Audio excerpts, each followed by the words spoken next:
Bon, là, les choses se corsent un peu à cette manifestation. Ce que vous voyez, si je ne me trompe pas, c'est la police anti-émeute qui est en train de se déployer. Maxime, décrivez-nous ces images. Il y a eu des mouvements de foule au cours des dernières minutes, des projectiles qui ont été lancés. Et là, la police s'apprête à intervenir.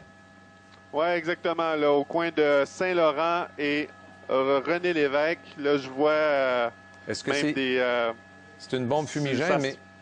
Ça semble être le cas, là, possiblement là, lancé par les policiers. Alors, les groupes d'intervention viennent prendre la relève des policiers, des postes de quartier qui étaient déployés ici et qui recevaient des projectiles. Je vous le rappelle, c'est vraiment là sur Saint-Laurent, au nord de René Lévesque. Alors, des engins fumigènes qui sont ici. Ça me laisse penser que ce sont les policiers qui ont lancé ça pour essayer de faire une espèce de dispersion. Et là, bon, vous avez les groupes d'intervention qui se déploient pour essayer justement d'aller contrôler ça. Mais pour l'instant, là, je vais essayer de... Évidemment, les conditions sont très, très sombres, là, mais essayer de voir si où pourraient se trouver quelques-uns des manifestants. Vous les voyez courir ici, là. Donc ça, ce sont des gens qui se sont détachés du reste du groupe de manifestants pacifiques et qui viennent finalement ternir un peu l'image de cette marche-là. Il y a des véhicules, des automobilistes qui sont coincés là-dedans, qui essayent de s'en tirer avant que les groupes d'intervention n'interviennent.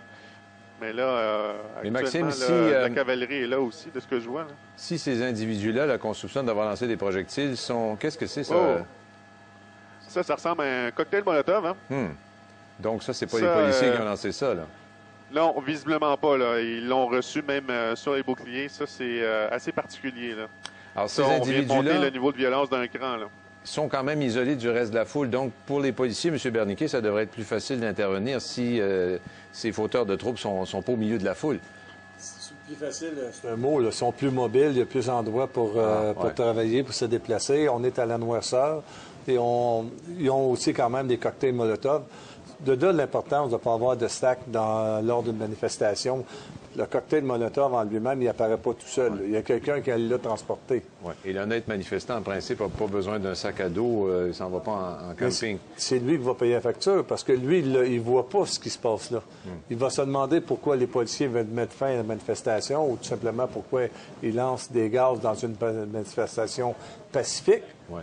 Elle est toujours dans une partie pacifique. C'est pourquoi, parfois, les manifestants ne comprennent pas l'intervention de la police parce qu'ils n'ont pas été témoins du geste qui a amené les policiers à réagir. Exactement. Maxime, vous avez montré le gros de la foule tout à l'heure. Ils sont quand même à peut-être un pâté de maison de l'endroit où on a vu ce cocktail Molotov s'enflammer. Oui, à peu près, là, un petit peu au sud de René Lévesque. Là, on est rendu dans le quartier chinois, là, près du complexe Guy Favreau. Je ne me trompe pas, ça, c'est la rue de la Gauchetière. C'est un peu plus difficile de ça, évidemment, à évaluer, là, mais ça me semble être un groupe qui s'est détaché du reste de la manifestation parce que je retrouve pas encore le gros, la masse là, de gens là, qui déambulaient. J'essaie de voir en espérant que le reste de la manifestation là, aille bon train comme tel, qu'il n'y a pas de problème. Mais c'est vraiment là, dans le secteur du boulevard Saint-Laurent, près de la Gauchetière, c'est ici là, que les choses semblent se corser un peu. Il y a des gens qui restent là et je vous dirais que ça c'est toujours un peu surprenant de voir des manifestants pacifiques, mais qui restent là malgré les interventions quand même assez visibles, assez sonores aussi des groupes d'intervention. Lorsque les choses dégénèrent, logiquement, le premier réflexe serait de s'éloigner et de sortir de là, mais il y a des gens, évidemment, qui restent là. Alors là, les groupes d'intervention, vous les voyez, là, le GI qui est déployé ici sur Saint-Laurent, des manifestants qui restent assis devant, toujours les mêmes gestes de protestation, les signes de peace and love, qui font évidemment toujours de très belles photos, mais qui sont peut-être pas nécessairement en raccord avec ce qu'on vit dans les minutes précédentes l'intervention des policiers. Maxime, revenons sur ce cocktail Molotov qu'on a lancé tantôt. Vous avez bien dit un policier a dû utiliser son bouclier pour se protéger, c'est ça? Je pourrais pas dire qu'il a utilisé son bouclier, mais en tout cas, les policiers étaient déployés, les groupes d'intervention, et ils ont des boucliers. Évidemment, ils ont des habits également pour les protéger là, de ce type de projectiles-là. Mais je vous dirais que des cocktails Molotov, j'ai pas vu ça souvent être projetés à Montréal. On en couvre souvent des manifestations, mais quand on est rendu à faire ça, là... On va revoir la scène, Maxime. On va revoir la scène. Vous l'avez donc en visuel. Alors, puis clairement, avoir la traînée de feu là au sol, ben c'est un liquide inflammable contenu dans une bouteille qui s'est fracassée. Donc, ça fait pas de doute, là. À 99 c'est effectivement un cocktail Molotov amené, allumé et projeté par...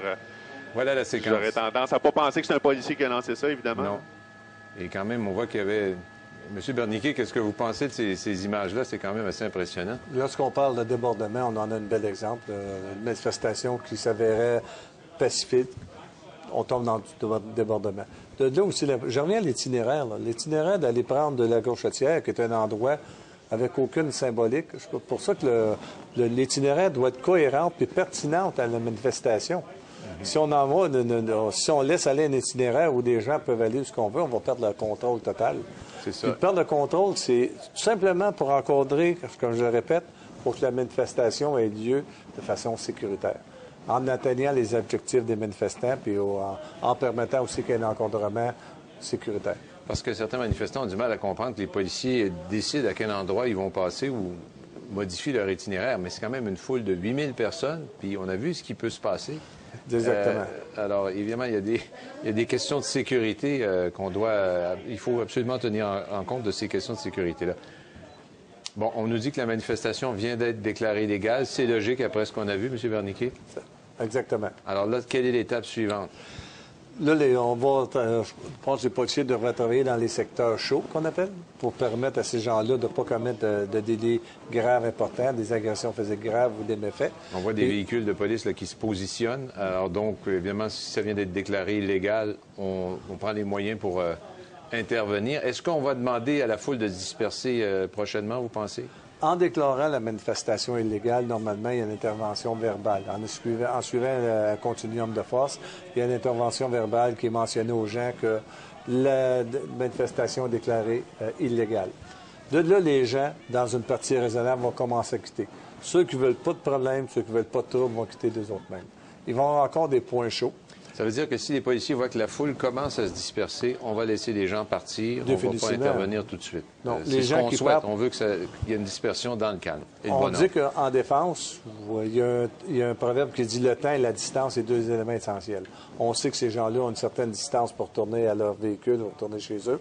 On leur permet le temps, dans la mesure du possible, mais il y a quand même d'autres manœuvres qui vont se faire à ceux qui sont à risque. M. Berniquet, merci beaucoup pour ces commentaires. Vous nous aidez à comprendre un peu davantage le travail des policiers dans des situations quand même complexes, dangereuses. On a vu ce cocktail Molotov tout à l'heure. Mesdames, Messieurs, cette manifestation se poursuit. On va continuer de suivre ça de...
Cocktail Molotov, vitrines fracassées. Le mouvement étudiant s'est durci hier dans le centre de Montréal avec des affrontements violents entre manifestants et forces de l'ordre. L'objet de leur colère, c'est ce qu'ils ont surnommé la loi Matraque, une loi spéciale adoptée hier par le Parlement provincial et visant à restreindre le droit de grève. Un peu plus tôt dans l'après-midi, c'était pourtant dans une ambiance décontractée que des milliers d'étudiants avaient littéralement tombé la chemise pour continuer leur bras de fer avec le gouvernement qui dure maintenant depuis 3 mois.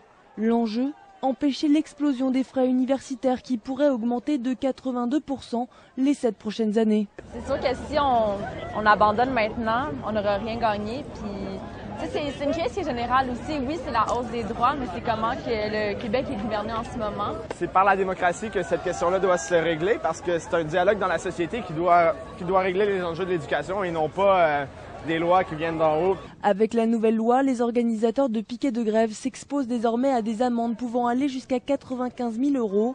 Le gouvernement a aussi décidé de suspendre les cours jusqu'au mois d'août dans les universités frondeuses, en espérant calmer d'ici là le mouvement étudiant.